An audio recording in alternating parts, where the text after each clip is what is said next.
Welcome, Harbulary Batteries, to Geek Salad's Road to Infinity War. I'm Andy. And I'm Mike, and wow, you really dug deep for that one. I did. I did dig deep for that one. So, yes, tonight, our Road to Infinity War leads us to Guardians of the Galaxy Volume 2. Yes, I've got the nice steel book here. Yes, and I just have the regular one with the poster art or DVD art. This isn't even the poster art. No. So, yeah, this one was the big Marvel hit of last year. I don't think Ragnarok beat this one. Start us off. I will look that up. All right, I will start you off. I will say straight up, this is currently ranked as my number one favorite MCU movie. So yeah, it's not there for me. Okay. Part of that is because I love the Guardians of the Galaxy movies, first of all, and this one. And when we go into what we're about the movie, I'll kind of get into it a little bit more. So while you're looking up the box office numbers, Mike, I will start us off with what works about this movie. Yes, please do. Okay. What works about this movie is the dynamic that is now no longer needing to really be set up now as an established, now gelling dynamic between Star-Lord, Gamora, Drax, Rocket, and Groot. And it just works. They are now more of a family unit than they are just, a bunch of space mercenaries up to do space things when you're waiting for them to screw each other over. Which still leads to Rocket's, some of Rocket's best stuff is screwing people over. In space! There's a lot of just amazing stuff about how this movie handles the theme of family. And for someone like myself, who does have kind of a complicated relationship at times with some family, this one really dug deep and made me appreciate my dad more. I'll tell you that. Mainly because this movie is about who you think your father is, who your daddy really is. And for someone like myself, especially because, I have a son, it really it hammered a lot of stuff home for me. This movie is all the feels. And there's actually a video essay by Lindsay Ellis called Guardians of the Galaxy Volume 2, All the Feels. And she goes through a lot of stuff about... I'm sure. Yeah. She goes through a lot of stuff about... the toxic masculinity of not having a dad, and when your dad is kind of like, your mom's boyfriend almost. And when your dad do that stuff, and when your dad turns out to be a maniacal planet, Oh, exactly. Like that old chestnut. Yeah. Okay. I did look up the numbers. Guardians of the Galaxy Volume 2 beat Thor Ragnarok's worldwide total by about 10 million. Wow. 863 over Thor's 853. But Spider-Man Homecoming's worldwide was 880. Right. Okay. So worldwide, Spider-Man Homecoming, which is the next one we talk about next week, is the Grand Poobah of 2017. Right. But if you're just going domestic, Guardians beat both of them. Okay. I mean, this movie definitely resonates with a lot of non-comic book fans. I mean, for someone like, our old boss, Allie, she loves these movies. I mean, she likes the Marvel movies in general. Yeah. But when we started seeing the ads for this one, she's like, I need this movie in my life, and I need it in my life now. Yeah, I could see that. I mean, and honestly, this one does kind of have a little bit more of a...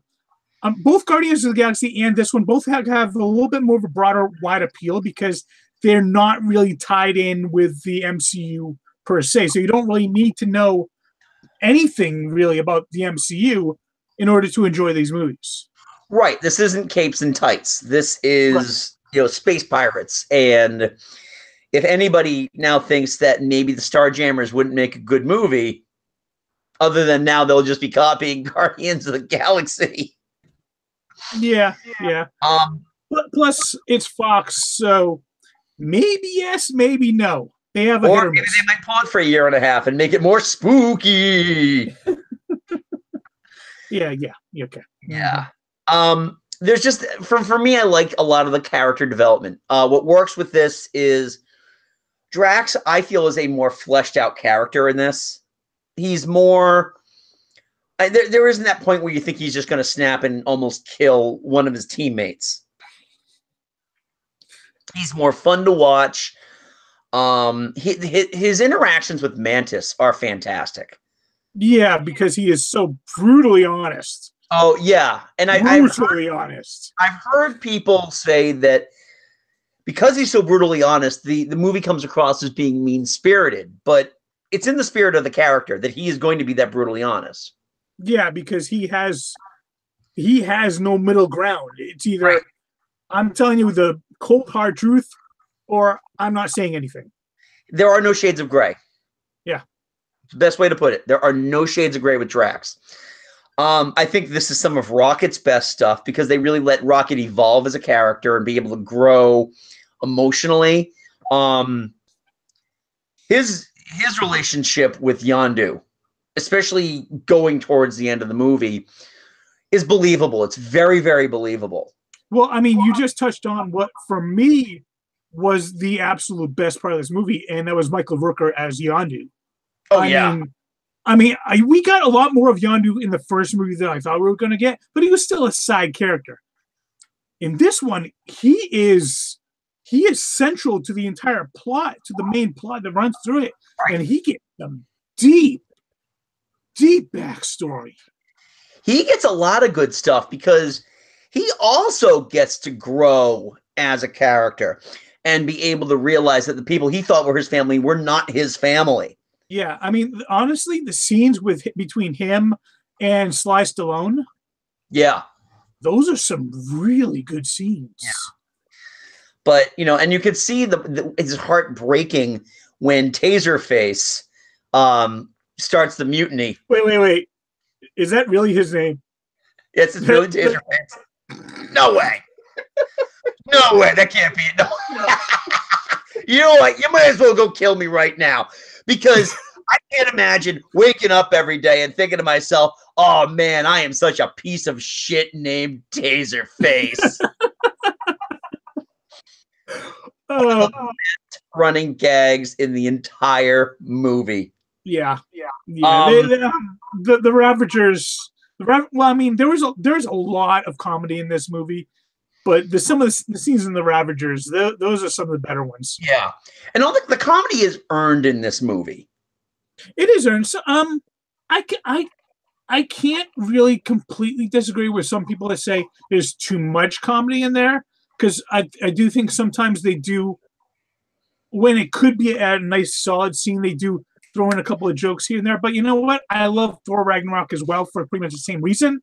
So right, I don't think the comedy is over the top, but I can see how some people might think is a little bit too much there. Right, and I can understand, if this is where you point to MCU movies and go, it's too jokey. I'd rather have mine dark and serious. And oh my God, Superman's cracking a CG smile. Let's not go there, please. I still enjoy that movie. Look into my X's and O's mouth, Mike. Look into my X's and O's mouth. Ah!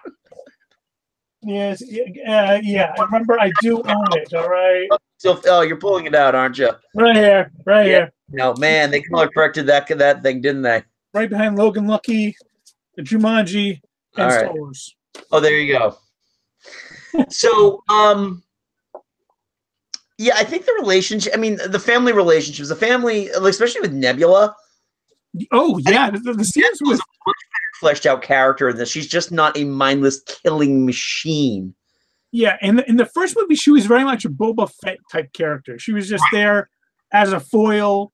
You could see shades of it, but nowhere near as much as you got in this movie. This movie really it took the relationship between Gamora and Nebula to a whole nother level. Absolutely. I really enjoyed that. I enjoyed too her reasonings. They finally drew out the reasonings. You can kind of see them in Guardians 1, especially when Thanos refers to Gamora as being his favorite child. And you saw that just little twitch of her. Like, yeah, Thanks, she's heard that Dad. before. She's heard that before, and it doesn't get any easier. No. So yeah, I think that relationship is very mature. Last thing I'm going to talk about that works about this movie, I do think this is a better overall soundtrack. The awesome mix for this is an awesome mix. I'm going to disagree with you there. I do prefer the Guardians Volume 1 over Volume 2. Don't get me wrong. Volume 2 is still a very good soundtrack. Not a lot of daylight in between them. There was not a lot of daylight in between them. No. I mean, if you put either one of them on, you're going to get some great songs. So just for me, personal taste, right? The songs in number 1, I like a little bit more. I think personally for me, I actually have more favorite songs just in general on Volume 2. I didn't realize, it was funny, over the summer, I was on vacation and my mom and I were going somewhere and I had the soundtrack on and Electric Light Orchestra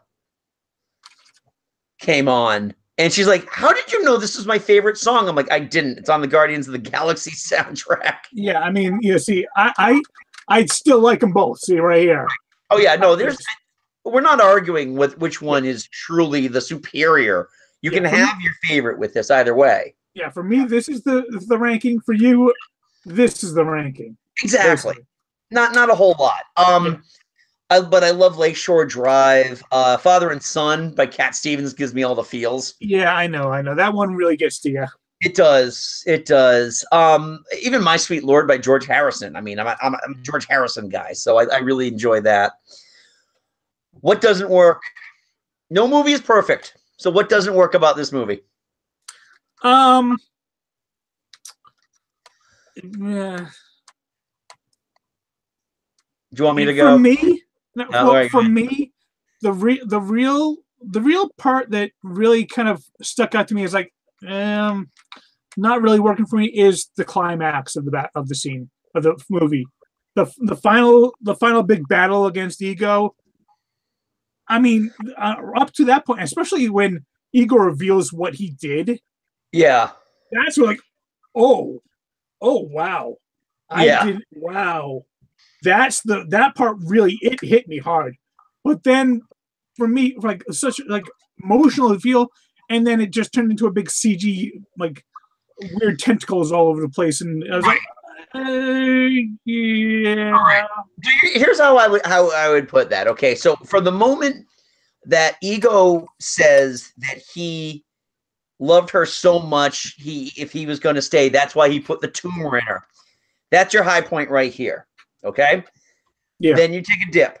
And I agree with you. I think that there's a lot of it's a very convoluted nature of that last battle, especially because you're adding in all the other elements. Yeah. That's another thing. That's another thing. The gold people that are right behind you right now. Yep. These people. They really didn't work for me. I get that they were pretty much just there as setup for what's coming in. For 3. They're set up for 3. They're set for 3, especially with that post-credit sequence. But it's like I don't care about them. Right. It's interesting that they were a superior race, but they do come across as kind of being on the incompetent side. Yeah. I mean, they have literally thousands upon thousands of ships, and the Milano kind of gets away scot-free. Well, yeah, that's also because of Ego, though. Yeah.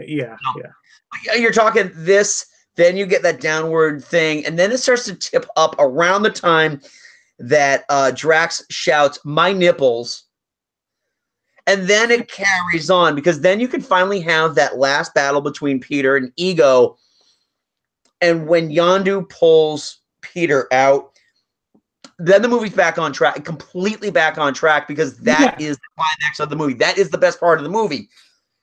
Yeah, the big fight against Ego, I'm not. It's a little bit too busy for me.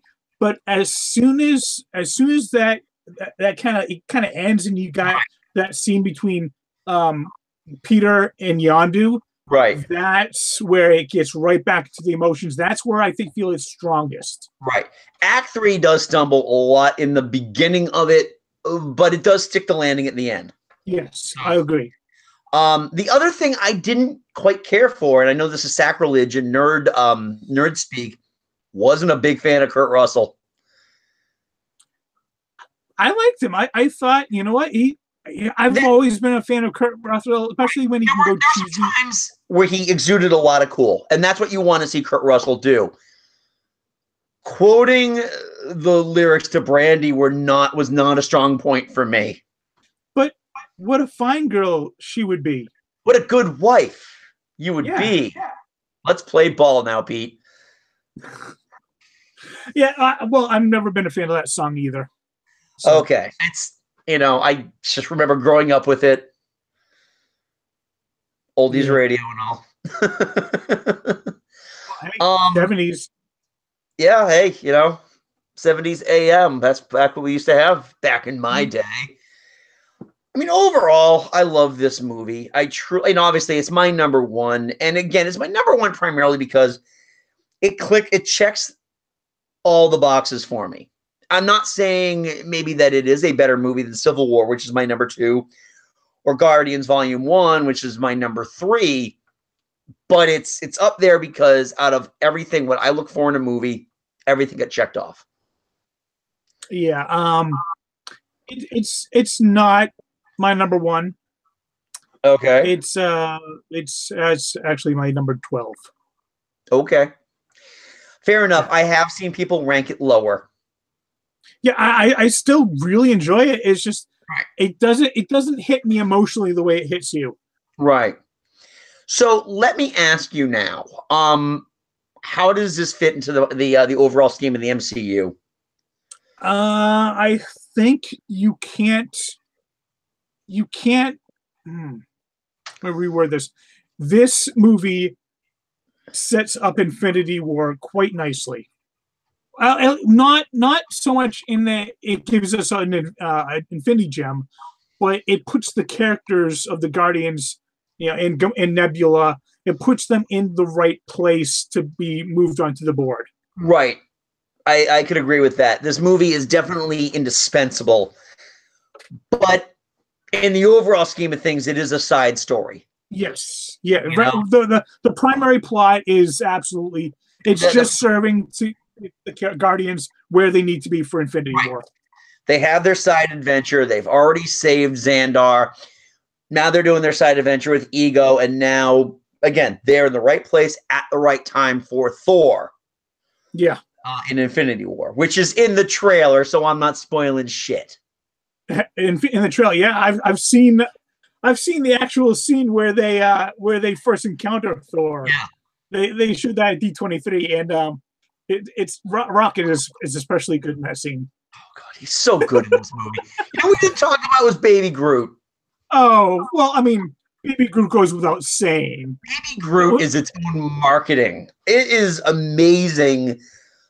All right, so again, let's just go back to Guardians 1 pre-production. Yep, Baby Groot, right there, boy, right there. Pre-production of Guardians 1. We were like, okay, so there's going to be a talking tree in this movie. Yeah. Flash forward 5 years later. Can't wait to see the baby talking tree. Ever since they first showed that shot of him dancing to Michael Jackson's Baby, give me one more chance. Is it? I need you back. Yeah, I want you back. Yeah. Yep. Ever since they showed that post-credit scene of him dancing and then stopping when Drax looked over, that's when everyone knew, like, whoa, we got a gold mine on our hands right there. I want one. And then with the trailer for Guardians 2. Teen Drax. For Guardians 2. No, yeah. With Baby Groot. Yeah. I am Groot. I am Groot. I am Groot. No! No! And I mean, it opens with him dancing while they're battling it behind him. Yeah. Yeah. And it works so perfectly. It's great that they have a full understanding of how they want this character to be, and it works. Yeah, and then in the post-credit sequence, they show Team Groot. I'm Groot. I'm Groot. with he says I am Groot, but with that teen inflection. Exactly. So I well I really can't wait to see how he does with Infinity War. Oh yeah. So anyway, this was a very satisfying movie. Yes, it was. Yes, it was. Movie. Next week we have yet another satisfying movie in Spider-Man. Very much. I would say a little bit more satisfying than this one. Not for favoritism, but just we finally got a good Spider-Man movie for the first time in how many years? How long has it been since Spider-Man 2? 13 years if you're counting if you're just saying Spider-Man 2. Just saying Spider-Man 2. Yep, there we go. 13 years. So very satisfying as far as that goes. Fan flip. So yeah, so we'll be back next week with Spider-Man 2. But in the meantime, Spider-Man Homecoming. But in the meantime, if you think we missed anything, you think I'm wrong, you think Mike's wrong, you think we're both wrong about the soundtrack, feel free to comment below. Don't forget, give this video a like and subscribe to Geek Salad if you're not already. We've got tons of great content coming up. In fact, later on tonight, Mike and I, along with our wrestling collaborator, Mike Rossi, will be discussing our predictions for this year's WrestleMania, which is coming up this weekend.